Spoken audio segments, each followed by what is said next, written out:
Parlons de ce qui fâche et ce pourquoi on est en train de tourner en rond, la gestion des corps. Je viendrai sur les questions de début que vous m'avez demandé de laisser tomber. La gestion des corps. Savez-vous quand même qu'il y a eu trop de morts au stade? Je sais qu'il y a eu des morts au stade. Pendant ce temps, vous dites que vous dormiez, n'est-ce pas? C'est vous qui le dites. Non, c'est vous qui l'avez dit, hein? Non, c'est vous qui le dites. Ah, j'ai poursuivi mon sommeil. Écoutez-moi, maître. Ne déformez pas mes phrases. Ne déformez pas mes... J'ai été clair. J'ai dit que j'étais dans mon bureau. Être dans son bureau, dormir, c'est très différent. C'est très différent. La question. Ah, c'est très bien, Monsieur le Président. Où sont passés les corps? Je n'ai vu aucun corps. Le peuple attristé, endolori, meurtri, les morts gisant sur terre, vous, chef de l'État informé, vous n'avez pas cherché à voir les corps et à prononcer au moins des hommages ou un message à la nation? Je peux parler? Allez-y. Quand c'est comme ça, c'est bon, hein? Vous-même, vous vous rendez compte quand c'est comme ça, c'est bon? Oui. Alors, maître, j'ai dit que je vais m'y efforcer, même si je ne voudrais pas, pour ne pas rester dans la négativité. Sinon, la question que vous êtes en train de poser, j'en ai déjà parlé suffisamment, mais comme je l'ai dit tantôt, je ne voudrais pas trop vous fuir par rapport à des questions que d'autres ne comprendront pas. J'ai été clair. Le ministre de la Santé, le ministre Diaby a passé ici. Il a fait son exposé, sa part de vérité. Les 57 corps qu'il a parlé devant le tribunal, c'est les mêmes 57, c'est le même rapport que j'ai eu. À part ça,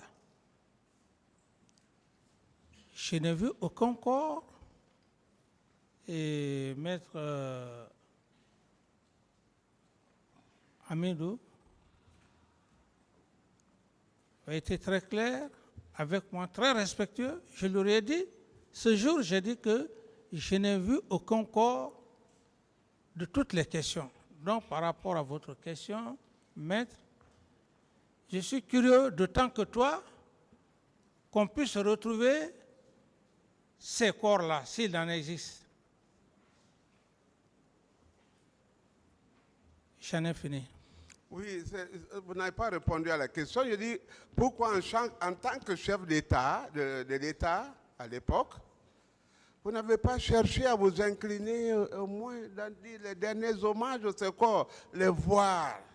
L'étendue du préjudice était trop pour que vous restiez encore au camp Alpha et A. Non. C'est ce qui me trouble, quoi. Oui, mais ce n'est pas important, mais ce que vous dites. Moi, il y avait une commission, et j'ai été clair, cette commission était constituée de personnes crédibles, de personnalités morales crédibles. Alors, ce n'était pas important. Donc, je n'ai pas de réponse à votre question. Très bien. Je vais arrêter mes questions à ce niveau-là. Vous parlez de la commission. Voyez, moi, je suis très démocrate. Quand vous m'envoyez là, je dépose les notes là et je continue avec d'autres. La commission. C'est votre stratégie. Ce n'est pas mon problème. J'ai déjà déposé beaucoup de choses. Hein. Là où vous m'entraînez, je vais là-bas. Non, c'est vous qui voulez convaincre le tribunal. C'est votre Ah oui! problème. Et chacun- Ah oui! Non, Et chacun a sa vous-même, vous strat- devez le convaincre. Hein? chacun a Il sa faut le stratégie. charmer. Chacun a sa stratégie. La question, maître, s'il vous plaît. Commission de gestion, commission de crise. Comment c'était constitué? Mais maître, j'ai été clair. Cette commission, j'ai parlé d'une... Vous Les étiez deux le pe- chef de l'État. Parlez vite, on va passer. Laissez-le parler, maître. Bon, j'en ai déjà parlé. J'en ai déjà parlé, maître.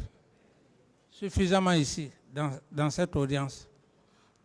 Vous voyez, ma mémoire elle est trop faible. Est-ce que vous pouvez au moins respectueusement me rappeler non, mais la maître- commission? Oui, mais, maître, moi-même, ma voix aussi, je ne vais pas répéter les mêmes pendant que la mémoire ne retient pas. Moi aussi, je sauve que ma voix ne perd pas devant l'auguste tribunal. Oui, oui.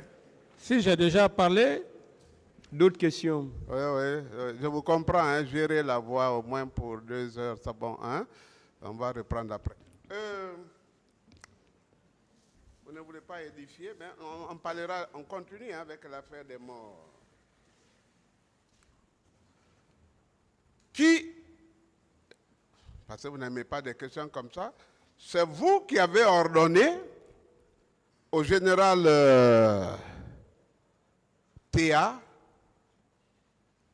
qui était le chef d'état-major de l'armée des terres, de procéder au ramassage des corps après le massacre. Oui ou non? non.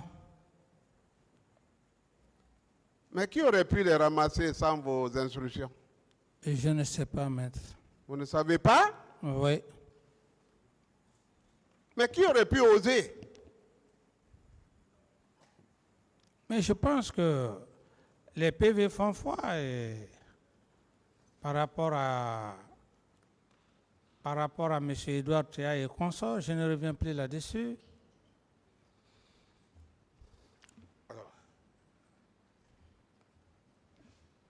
Lorsque vous avez ordonné au général Théa de procéder au ramassage des corps, celui-ci, à son tour, s'est adressé au commandant du train militaire. C'est-à-dire que c'est là où il y a tous les gros engins de l'armée, et ceux-ci ont été réquisitionnés pour y procéder. Oui ou non? Non.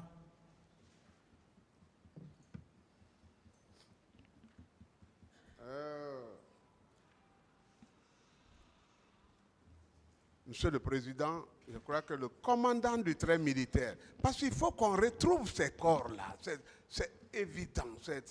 Le commandant du train militaire, le chef d'état-major d'alors, doivent intervenir à cette barre pour édifier le peuple.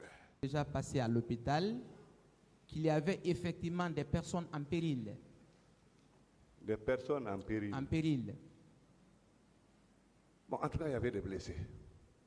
Oui, vous avez dit qu'ils ont été admis aux urgences, ces personnes. Oui, oui, au service des urgences. Parfait. Est-ce que donc on peut dire devant le tribunal qu'il y avait effectivement de péril en la demeure, comme on le dit, sur la vie et la santé des personnes? Ah oui, bon, ils avaient des problèmes de santé, effectivement. Mais c'est le terme péril, est-ce qu'ils étaient en péril? Bon, je ne sais pas. Ok, médicalement, est-ce que ça allait mieux pour eux? Est-ce qu'ils n'avaient pas besoin d'être soutenus? Ah, ils avaient besoin d'être soutenus. C'est pour qu'ils ont été admis aux urgences, ces Bien sûr, personnes. oui, Parfait. bien sûr, monsieur le procureur. D'accord. À votre avis, ce péril provenait de quoi? Ce péril provenait de... Après les informations que vous avez reçues. Oui, c'est à la suite des événements malheureux qui sont produits au stade. Oui, est-ce que vous pouvez nous expliquer un peu? Ce péril provenait de quoi? Des coups et blessures volontaires, des attaques à l'aide des armes blanches, etc. À votre avis, Bon. quand même 13 ans sont écoulés, vous avez les informations en tant que ministre de la Santé. Bon, c'est que les médecins m'ont rendu compte, il y a eu effectivement des blessures par arme blanche, des blessures par arme de guerre, et puis aussi des lésions qui ressemblent à des lésions suite à des bousculades. Ok. Donc, après votre propre constat à Donka, parce que vous étiez effectivement arrivé, et vous-même vous avez dans votre procès verbal d'interrogatoire que vous étiez parti chercher la clé, est-ce qu'on peut donc considérer qu'à partir de ce moment-là, vous aviez connaissance du péril? Oui, vous avez analysé l'ampleur de la situation, oui, est-ce qu'on peut le dire? Oui, bien sûr, bien sûr, monsieur le procureur. Parfait. Alors, ce jour,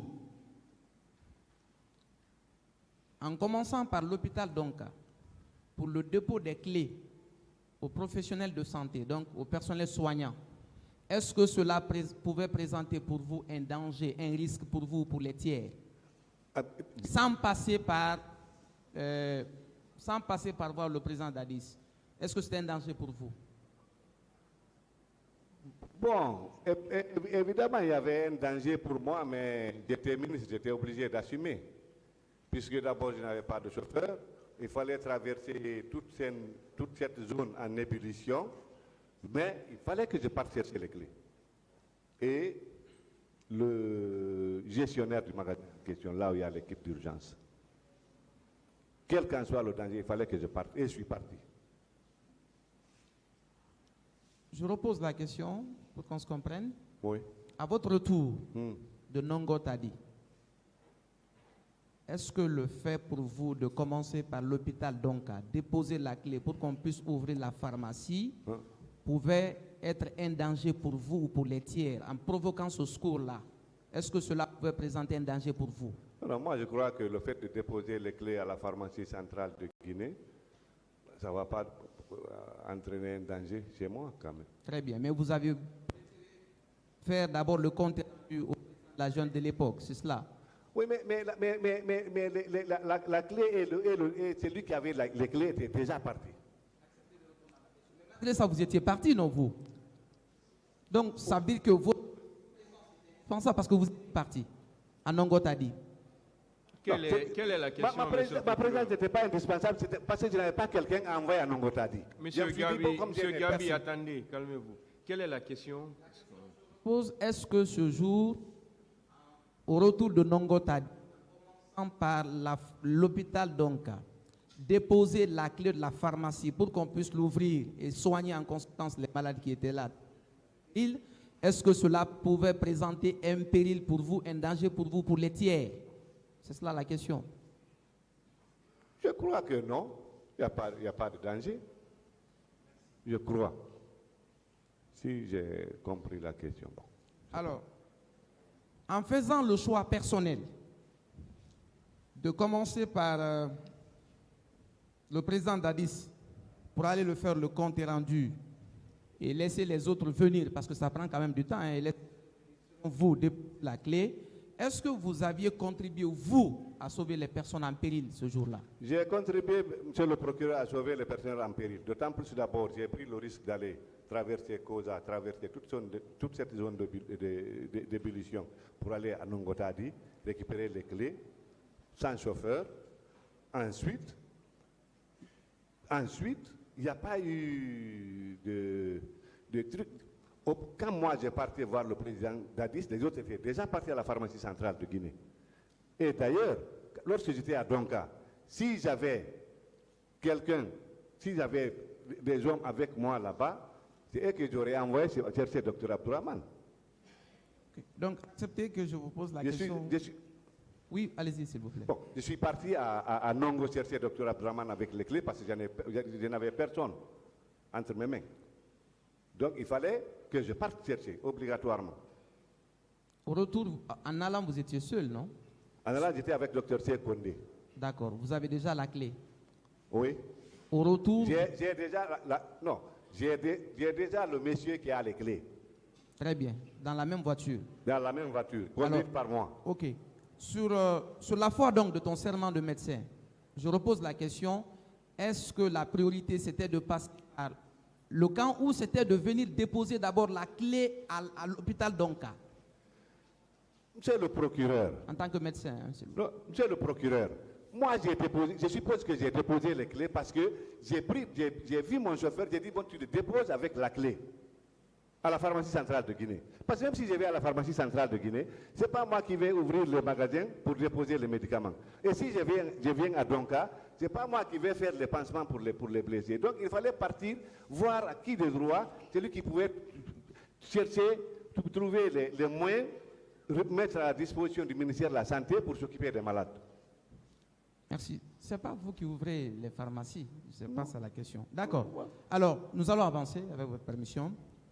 Alors, je vais vous lire certaines pièces de la procédure de certaines parties civiles. Très bien. Qui vous accusent. J'ai sous la main le procès verbal d'audition de partie civile de M. Alseni Kamara.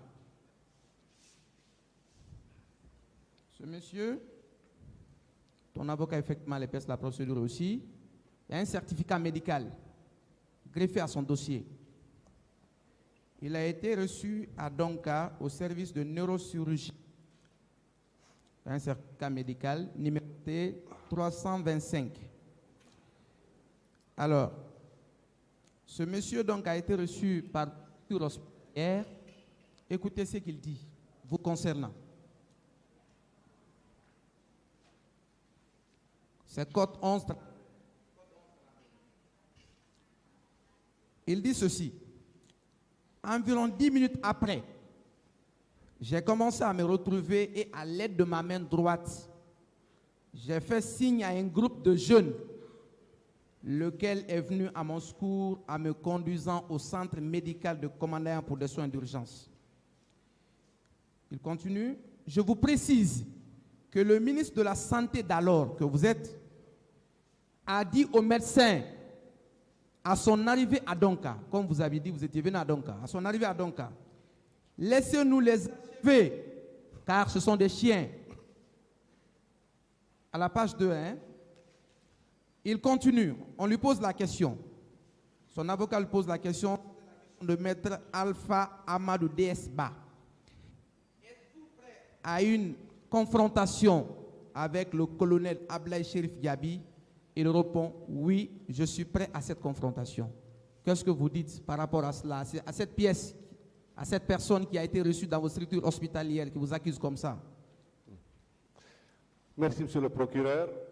Ça, c'est une simple allégation. D'abord, je vous ai dit au prime abord, lorsque je suis arrivé à Donka, j'ai trouvé des éminents professeurs qui m'ont enseigné.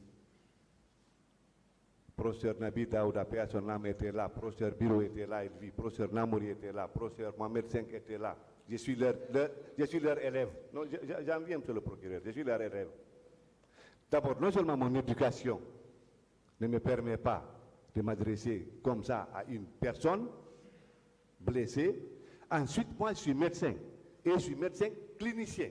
Je ne suis pas médecin de santé publique. Je ne suis pas un médecin de bureau. Je suis un chirurgien. Donc, je ne peux pas insulter un malade. Ce n'est pas possible. Très bien. Donc, c'est une simple allégation, monsieur le procureur. Parfait. Je vous lis une seconde pièce d'une partie civile. Cette personne s'appelle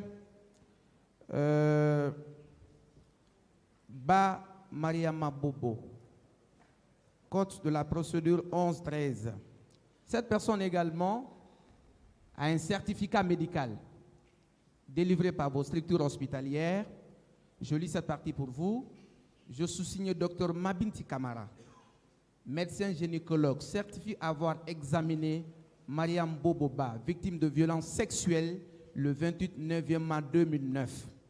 Écoute ce qu'elle dit, la victime dit à votre sujet, après avoir été reçue dans vos structures hospitalières.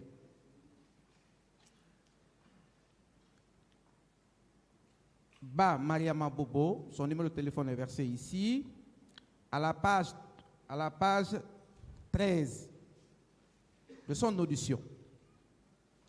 Après un long repos dans cette famille et le ramassage des corps par les militaires, Dieu m'aidant, les agents de la Croix-Rouge sont arrivés et on m'a fait embarquer pour l'hôpital d'Onka, plus précisément aux urgences où il y avait assez de monde.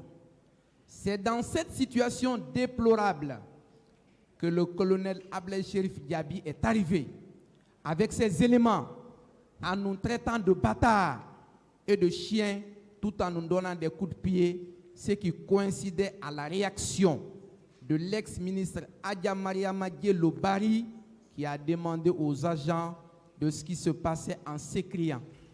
Alors, tuez-nous tous. Des urgences, les agents se sont rendus à la pharmacie pour piller son contenu. Elle vous accuse également. C'est aussi une simple allégation. Mais qu'est-ce que vous avez à dire par rapport à cela? Reçu dans vos structures hospitalières, c'est ce qu'elle dit devant les juges. Monsieur le procureur, ce n'est pas vrai. Parfait. D'abord, si vous me permettez. Oui, allez-y, s'il vous plaît. D'abord, je vous ai dit que sur les lieux aux urgences, le professeur Soirée d'abord, c'est mon camarade de promotion. Ensuite, il y avait tous nos professeurs. Quelle qu'en soit ma curiosité, je ne peux pas faire des choses comme ça, insulter les malades, hein, juste à leur donner des coups de pied. Je suis un clinicien, moi. Je suis médecin clinicien. Sans le malade, presque ma vie n'est rien. Je ne peux pas me permettre de le faire. Parfait. Ensuite, si elle a été reçue, bon, comme elle suppose avoir des violences sexuelles, moi j'avais... Non, excusez, non. Ce n'est pas elle qui suppose, c'est la parole du professionnel de santé qui a établi un certificat médical en circonstance. Dans tous les cas, moi c'est au professeur Namour Keita qui vit et qui est là. C'est à lui que j'avais confié tous les cas de problèmes sexuels, d'abus sexuels, de violences sexuelles. J'avais confié ce dossier au professeur Namour Keita. Très bien. Toujours à la page 13 de son procès verbal d'audition, je suis toujours avec Mariama Bouboba, code 11, 13, 1 mètre. En répondant à une question, avez-vous pu identifier un officier supérieur au service des urgences? Elle répond, oui, l'ex-ministre de la Santé, Ablaye Cherif Diaby, et ses éléments, y étaient. D'ailleurs, ils se mettaient à injurier non seulement les blessés, mais aussi à leur donner des coups de pied. Est-ce que vous reconnaissez ça également? Je ne reconnais pas ça. D'abord, donc, je suppose que cette dame me connaît. Parce que moi, j'étais en civil. Je suis venu là-bas en civil. J'ai parti à Koya en civil. Et je suis venu à Donka, j'étais en civil. Si elle parle d'officier supérieur, je n'étais pas en tenue, donc peut-être elle me connaissait. Mais ce n'est pas vrai. Je vous ai dit, monsieur le procureur, que je ne peux pas faire de telles atrocités à Donka et devant tous ceux-là qui m'ont enseigné. Même derrière. Elle vous accuse à tort aussi. Bien sûr. Parfait. Alors, j'ai également, il y a des foultitudes de personnes qui vous accusent, mais j'ai recensé quelques-unes, hein, s'il vous plaît. J'ai également sous la main le procès verbal d'audition de partie civile, 1136, code 1136. Écoutez ce que la personne dit à votre sujet. La personne s'appelle Mamadou Saïdou Baldé. Pour ne pas mourir dans l'isolement, je me suis retourné aux urgences de l'hôpital d'Onka, où le ministre de la Santé d'alors, Ablaye Diaby, que vous êtes, est venu dire de nous exterminer tous. Dès que j'ai su cela, possédant 25 000 francs guinéens, j'ai dit à certains jeunes de contribuer afin qu'on puisse déplacer un taxi pour rejoindre nos familles respectives.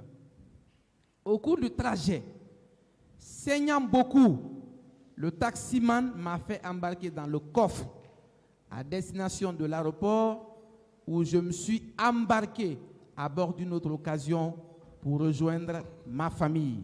Je continue. Une question de son avocat, de maître Alpha Amadou DSBA. Êtes-vous prêt à une confrontation avec le colonel Ablaye Cherif Diaby? Il répond, oui, je suis prêt à une confrontation. Cette personne aussi vous accuse à tort, cela aussi est exact. Elle m'accuse et je suis prêt à la confrontation avec l'intéressé. Merci. Alors, je lis également pour vous un procès verbal d'audition de partie civile. Précisément, le code c'est 1125. À la page 2, cette personne dit ceci.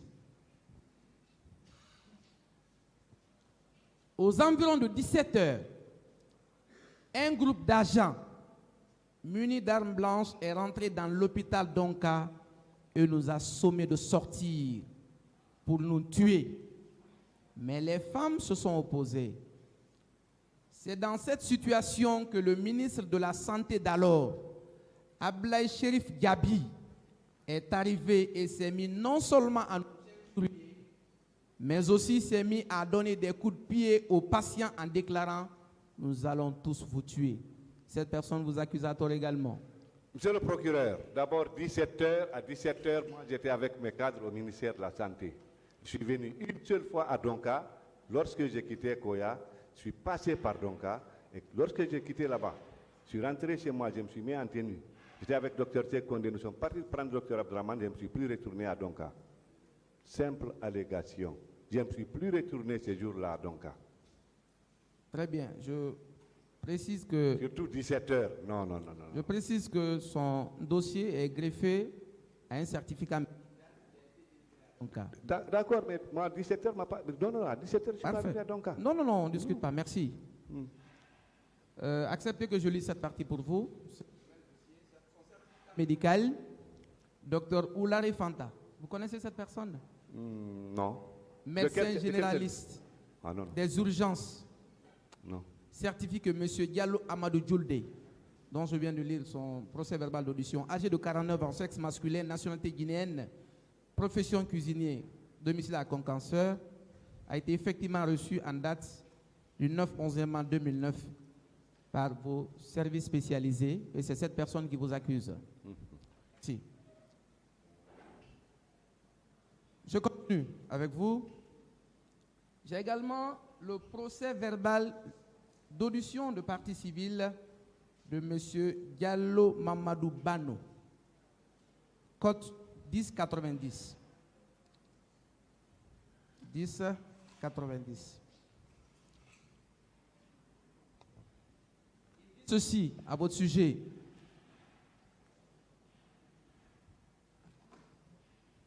À la page 3. J'ai aperçu les 8 pick-up du colonel Kegoro. Au moment que je tendais ces gâteaux à mes amis, le colonel Ablaye Cherif Gabi, ministre de la Santé à l'époque, est arrivé avec ses agents en nous traitant d'imbéciles et en bon poulard, nous dire comme nous sommes des maudits, ils vont nous éliminer. Cette personne s'appelle Monsieur Diallo Mamadou Bano, code 1090, et dit être prêt à une confrontation avec vous. Cette personne vous accuse à tort également. Monsieur le procureur, d'abord, cette personne m'accuse. D'abord, moi, j'appartiens au corps des officiers sans troupes. Je suis un officier sans troupes. Je ne peux pas être chef de groupe, chef de section, commandant de compagnie, chef de bataillon, commandant de régiment. Je suis médecin, j'appartiens au corps des officiers sans troupes, où je vais prendre des agents pour aller les insulter ou bien pour... À moins qu'un commandant de compagnie ou bien un chef de groupe vienne témoigner ici, parce que si je dois avoir des personnes, il faudrait que je passe par le chef de section ou bien par le commandant de compagnie pour me prêter des hommes. Sinon, moi, j'appartiens au corps des officiers sans troupes. Il n'a pas dit que vous êtes venu avec un régiment, hein, c'est vous qui le dites. Ah, je peux relire pour vous. Pick-up. Je relis pour vous, s'il vous plaît.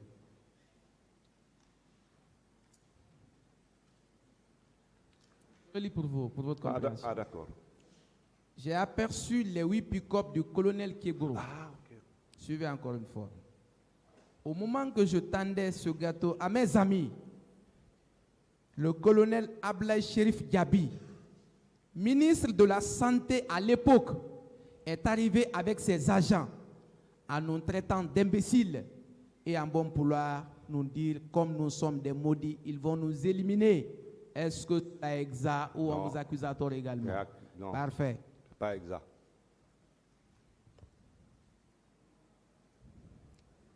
Alors, je reviens sur votre procès verbal d'interrogatoire.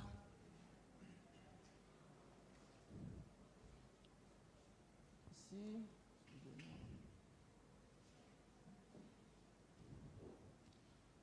À la page 6 de votre interrogatoire.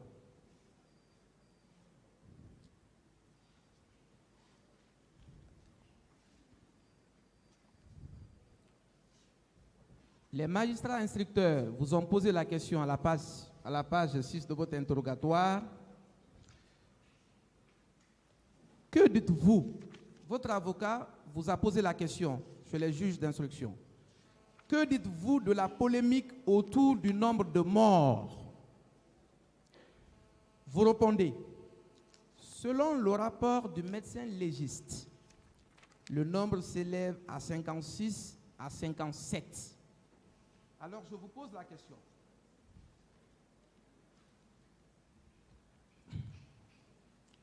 Alors que, malheureusement pour ces événements, on parle d'abord de 157 morts, bilan provisoire, ce qui est d'ailleurs provisoire en attendant naturellement la découverte des fosses communes. Vous, en tant que ministre de la Santé, vous parlez de 56 à 57 cas de mort. On peut s'en tenir à quoi devant le tribunal? Ou bien c'était pour minimiser les chiffres? Monsieur le procureur, je ne minimise pas les chiffres. Moi, j'ai dit au tribunal ce que j'ai vu, ce dont on m'a rendu compte et que j'ai fait vérifier, j'ai vérifié et j'ai fait vérifier. Pourquoi 56 à 57 même? Je vous ai parlé d'un jeune de 12 ans qui est décédé à l'hôpital. Sinon, au début, il y avait 56 corps. Le 57e corps, c'est ce jeune. Puisque ce corps-là même n'est pas arrivé à la mort, comme il est mort à l'hôpital, on a restitué, il a restitué le corps à sa famille. Donc, je ne sais pas, je n'étais pas au stade, je ne sais pas ce qui s'est passé au stade. Monsieur le ministre, on peut sentir... Moi-même, j'ai entendu, j'ai appris par voie de médias qu'il y a eu 100 et quelques morts. Mais je ne peux ni confirmer ni infirmer cela. Moi, ce que j'ai vu et ce qu'on m'a montré à la morgue, c'est les 56, les 56, les 57 corps. Très bien. C'est ce que je connais. Mais maintenant, ce qui s'est passé ailleurs, là, monsieur le procureur, là, je ne sais pas. Ok, vous tenez votre chiffre là d'où? Parce que vous aviez dit que vous n'aviez pas eu le temps de compter, vous avez fait compter. Vous tenez ce chiffre d'où? Comment on appelle ça? C'est le compte rendu du médecin légiste dans les morgues. D'accord. Donc aujourd'hui, on peut, selon vous, il n'y a eu que 56 à 57 morts. Moi, c'est ce qu'ils m'ont dit. Professionnel, ministre de la Santé, est-ce qu'on peut s'en tenir à ça, s'il vous plaît? Ah, monsieur le procureur, en tout cas, moi, c'est ce que j'ai vu, c'est ce qui était sous la coupe du ministère de la Santé. Parfait, d'accord, merci.